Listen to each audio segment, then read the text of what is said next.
The one thing I forgot about Democrats in Congress, that a majority of them are actual fascists in support of the Israeli government and support of genocide.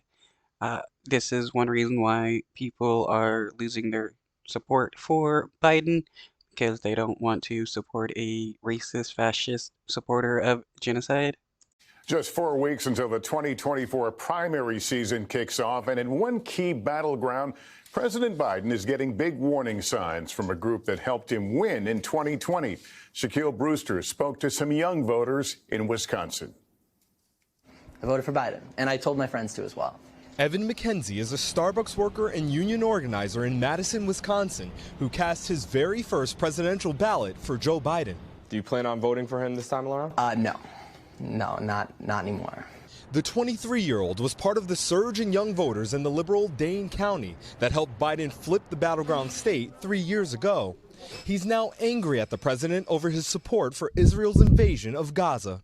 He is allowing this war to happen and is funding this war. I don't know what will happen if I don't vote for him, but I know it won't be me supporting that. Well, it'll either be Biden gets reelected and continues to support the Israeli government, or Trump gets elected and continues to support the Israeli government. We got two people we can vote for. Both of them are racist fascists who's going to support a genocide. In 2020, Election Day exit polls showed young voters backed Biden over Donald Trump by more than 20 points.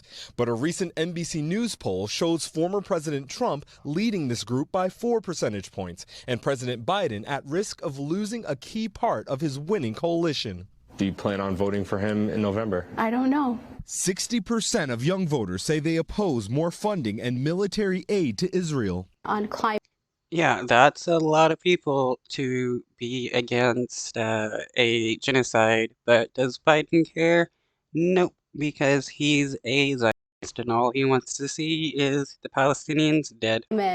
On COVID responses, you could tell his administration were doing really great work, but I think after October 7th, the question became a matter of human rights. Republican presidential candidate.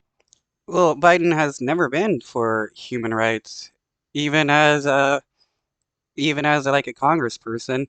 He's always been trying to remove people's rights while pretending to be in support of it.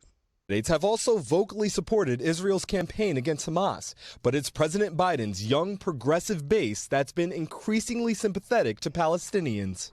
Did all of you vote for Biden in 2020? Yeah. Yep. Supporting Mr. Biden is a conversation, sometimes a debate, that this group of Wisconsin friends. I never voted for Biden because I don't vote for racist people. Biden always proved he was racist, especially on his campaign. When he was campaigning, what did he say to black people? If they don't vote for him, they're not black. Say they are now having regularly. He has the largest infrastructure bill since Eisenhower. I mean, that's a huge thing. Not enthused. I'd say overall I feel very pragmatic and strategic about it.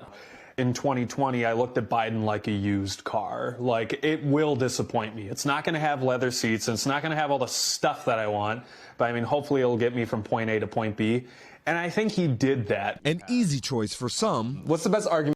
Not really. He hasn't gotten us anywhere. The nation isn't better off with Biden or with Trump. That you have for young voters to support Joe Biden?